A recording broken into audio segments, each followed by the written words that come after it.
اعوذ باللہ من الشیطان الرجیم بسم اللہ الرحمن الرحیم درود مل کے بلند آواز سے پڑھیے۔ ایک مرتبہ پھر بھی مل کے بلند آواز سے درود پڑھیے۔ رسالِ حسین جتنا یاد ہے اتنے مل کے بلند آواز سے درود پڑھیے۔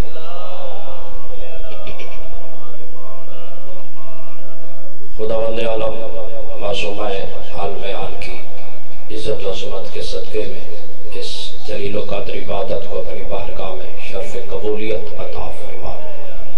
برو شوق زمانہ جتنے بھی ماتمی بیٹھے مولا انصاروں کو اپنی اپنی حفظ و امان میں رکھنا، آپ کے رزق میں اور بانیان کے رزق میں مزید برکت عطا فرما۔ آپ کے مرحومین اور بانیان کے مرحومین کے مولا درجات بلند فرما۔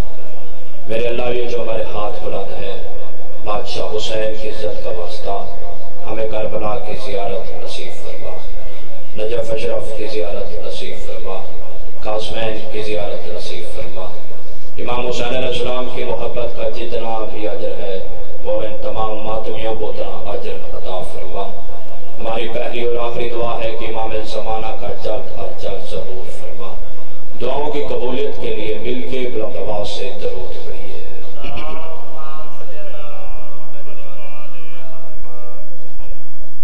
اجازت باشر کیجئے۔ ماشاءاللہ کافی حضرات تشریف فرمائیں اور صرف ماتمیوں کی دعائیں حاصل کرنے کے لیے حاضر ہوں۔ تھکے ہوئے بھی آپ بھی ہیں کیونکہ صبح سے مجلس شروع ہے، صرف ہم ماتمیوں سے دعائیں حاصل کرنے کے لیے حاضر ہوں۔ تھوڑا تھوڑا بولتے بھی آئیے گا کیونکہ میرے مولا کا فرمان ہے کہ جو بندہ ہمارے فضائل سن کر ہاتھ بلند کرتا ہے ابھی ان کے ہاتھ زمین پر نہیں آتے، سیدہ کونین انہیں خیرات عطا کر دیتے۔ مولا کو سلامت رکھے۔ 1400 سال سے مسلسل زمانہ اس کوشش میں ہے کہ آل محمد کی حقیقت کو جانا جائے، لیکن ممبر آل محمد پہ اب تک جو بھی پڑھا گیا وہ اس گھر کی فضیلت ہے، اس گھر کی حقیقت ہے۔ صدیوں سے جو بھی پڑھا جا رہا ہے وہ اس گھر کی فضیلت ہے، اس گھر کی حقیقت ہے۔ حقیقت وہ جانتا ہے جس کو منوانے کے لیے یہ آئے۔ مولا کو سلامت رکھے۔ بلکہ میں یہ بات آسان کر دیتا ہوں، وہ جانتا ہے کہ یہ کون ہے اور یہ جانتے ہیں کہ وہ کون ہے۔ آج کے اس دور میں سب سے بڑا الزام ممبر آل محمد پہ فضیلت کی آڑ میں عقیدہ توحید کا قتل ہوا ہے، تو لہٰذا میں ممبر پر بڑی ذمہ داری کے ساتھ یہ فکرے کہوں گا کہ ہمیشہ فضیلت علی سن کر عقیدہ توحید اس کا خطرے میں جاتا ہے جس نے توحید مولوی سے سیکھی ہو۔ ہاں عقیدہ اسی کا خطرے میں جاتا ہے نا کہ جس نے توحید مولوی سے سیکھی۔ ہم بڑے مطمئن ہیں کہ ہم نے توحید بت پرستوں سے نہیں سیکھی، ہم نے توحید کعبہ کے مالک سے سیکھی ہے۔ ہمیں علی نے بتایا ہے کہ اللہ کسے کہتے ہیں۔ لوگوں نے اللہ کو ڈھونڈا ہے نشانیوں سے، لوگوں نے اللہ کو ڈھونڈا ہے دلیلوں سے۔ آج کسی بندے سے پوچھو کہ اللہ ہے، وہ کہتے ہیں جی بے شک ہے۔ ان سے پوچھو کوئی دلیل، وہ کہتے ہیں جی سورج نکل کے بتاتا ہے کہ کوئی اللہ ہے، سورج غروب ہو کے بتاتا ہے کہ کوئی اللہ ہے، انسان پیدا ہو رہے ہیں تو پتہ چلتا ہے کوئی بھیج رہا ہے، ہوا چل کے بتاتی ہے کہ کوئی اللہ ہے، بارش برس کے برساتی ہے کہ کوئی اللہ ہے۔ یہ میں انتہائی معذرت کے ساتھ اپنے وطن کے نمائندہ مجمع کے سامنے ہاتھ جوڑ کے کہتا ہوں، جن نشانیوں سے لوگوں نے اللہ کو ڈھونڈنے کی کوشش کی ہے نا، وہ کام خود اللہ نہیں کرتا۔ ان کاموں کے لیے اللہ نے فرشتے مقرر کیے ہیں، ہوا فرشتے چلاتے ہیں، بارش فرشتے برساتے ہیں، ملک الموت روح قبض کرتا ہے، اور جو یہ کام فرشتے کرتے ہیں وہ علی کے دروازے میں کبھی درزی بن کر، کبھی فقیر بن کر، کبھی مسکین بن کر۔ اب ہم سے پوچھ کے توحید کسے کہتے ہیں؟ جب علی سر سجدے میں رکھتا ہے پھر ہمیں پتہ چلتا ہے یہ علی اور ہے، وہ علی اور۔ مولا کو سلامت رکھے۔ صحیح حسین آپ کو بادشاہت رکھے۔ ہمیں علی کے سجدے نے بتایا ہے کہ اللہ کسے کہتے ہیں؟ ہمیں علی کی پیشانی نے بتایا ہے کہ اللہ کسے کہتے ہیں۔ اگلا فقرہ کہوں، کتاب کا حوالہ دوں، کتاب کا نام ہے التوحید، لکھی ہے شیخ صدوق نے۔ ایک بندے نے چوتھے امام سے آ کے سوال کیا، مولا اللہ کسے کہتے ہیں؟ جواب کے لیے کسی حوالے کی ضرورت نہیں، جواب خود آ کے بتائے گا کہ میں امام کی زبان سے نکلا ہوں۔ مولا اللہ کسے کہتے ہیں؟ امام فرماتے کس کا، تمہارا یا ہمارا؟ آئے ہائے، کس کا، تمہارا یا ہمارا؟ وہ بندہ حیران ہو کے کہتے ہیں مولا اللہ ایک نہیں ہوتا۔ امام نے فرمایا ہر بندے کا اللہ اس کی ذہنیت کے مطابق ہوتا ہے، ہر بندے کا اللہ اس کے ذہن کے مطابق ہوتا ہے۔ امام نے فرمایا ہم نے اللہ کو نشانیوں سے نہیں پہچانا، ہم نے اللہ کو خود جانا، خود پہچانا۔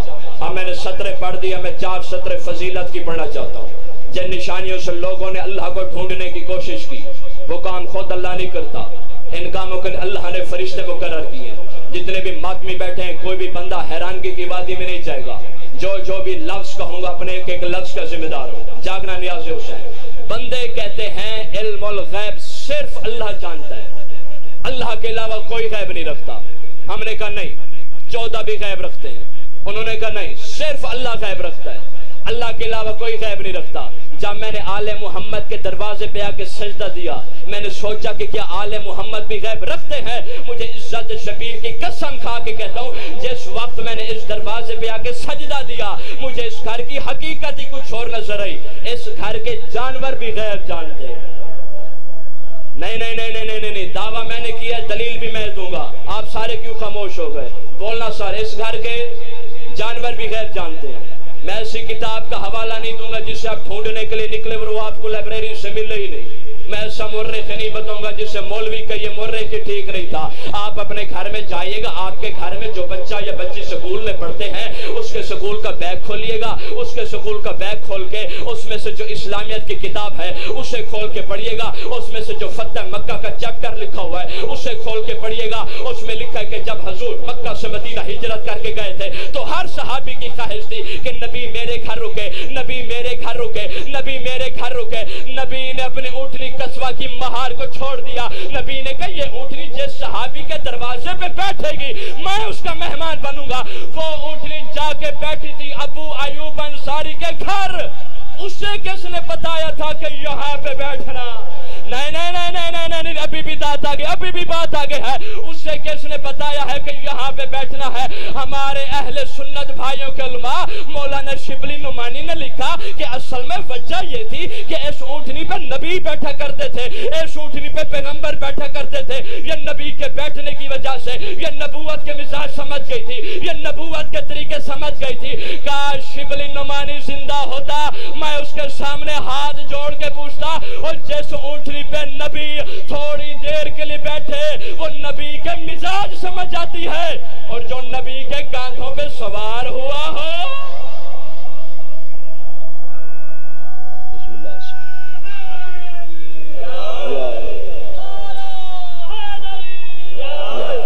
سخی حسین آپ کو بادشاہت رکھے، مولین ہاتھوں کو سلامت رکھے۔ اس کا مطلب ہے اس گھر کے جانور بھی غیب جانتے ہیں، نبی کی اونٹنی غیب جانتی ہے، نبی کی اونٹنی قصوہ، بلکہ یہاں تک کتابوں میں لکھا گیا کہ ان کے گھر کے جانور بھی بے نام نہیں، عقاب، اشہل، مرتجس، بلکہ یہاں تک لکھا گیا کہ کتابوں میں لکھا گیا کہ نبی کے پاس ایک گدھا بھی تھا، اس کا بھی نام تھا یافوز۔ اسے نبی نے پالا نہیں تھا، یہ جو خیبر کا مال آیا تھا، مال غنیمت، یہ گدھا بھی اسی مال میں سے آیا تھا۔ اب اس گدھے کو توجہ کیجئے گا، جو بھی صحابی لے کے جانے کی کوشش کرتا، یہ گدھا کسی کے ساتھ نہ جاتا۔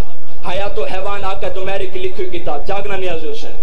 اب اس گدھے کو جو بھی لے کے جانے کی کوشش کرتا، گدھا کسی کے ساتھ نہیں جاتا تھا۔ کتابیں کہتے ہیں نبی حجرے سے باہر نکلے، نبی نے کہا کیا ہوا ہے؟ انہوں نے کہا یا رسول اللہ یہ جو مال آیا ہے خیبر کا مال، یہ گدھا جو آیا، اب اس گدھے کو جو بھی لے کے جانے کی کوشش کرتا ہے، یہ گدھا کسی کے ساتھ نہیں جاتا۔ کتابیں کہتے ہیں نبی نے گدھے کو دیکھا یا گدھے کو بلایا، گدھا رسول کی جانب چلا۔ ماتمیوں کتنا اچھا گدھا تھا جو نبی کے کہنے پہ چل پڑا۔ ہائے ہائے، نبی نے کہا بول اتنی اچھی عربی جس سے میرے صحابی سمجھ سکے، مجھے بول کے بتا آخر تجھے کسی نہ کسی انسان کی ملکیت ہونا ہے، مجھے بول کے بتا تو صحیح تو کسی کے ساتھ جا کیوں نہیں رہا؟ گدھے نے کہا یا رسول اللہ آپ نے مجھے حکم کیا ہے، اللہ نے مجھے لہجہ عطا کر دیا ہے، اب میں بول کے بتاؤں گا کہ میں کسی کے ساتھ جا کیوں نہیں رہا، کیونکہ یا رسول اللہ میری نسل میں ہر گدھا کسی نہ کسی نبی کی سواری رہا ہے، میری نسل میں ہر گدھا کسی نہ کسی نبی کی سواری رہا ہے، یا رسول اللہ اپنی نسل میں بھی آخری ہوں، نبوت میں تو بھی آخری ہے، اپنی نسل میں بھی آخری ہوں، نبوت میں تو بھی آخری ہے، یا رسول اللہ میں کافروں کے پاس رہتا ضرور تھا لیکن یا رسول اللہ آج تک میرے کافر مالک کو بلا، میں نے آج تک اپنی پشت پہ اپنے کافر مالک کو نہیں بیٹھنے دیا۔ رسول نے دیکھے گا کافر تیرا مالک تھا، تو نے اسے بیٹھنے کیوں نہیں دیا؟ اس نے کہا یا رسول اللہ جس پشت پہ تو نے بیٹھنا ہو میں کافر کو کیسے بٹھاتا؟ اور ماتمیوں کتنا اچھا گدھا تھا، اسے پتا تھا جہاں نبی نے بیٹھنا ہو وہاں کافر نہیں بیٹھتا۔ سارے بولا مل کے اچھا نعرہ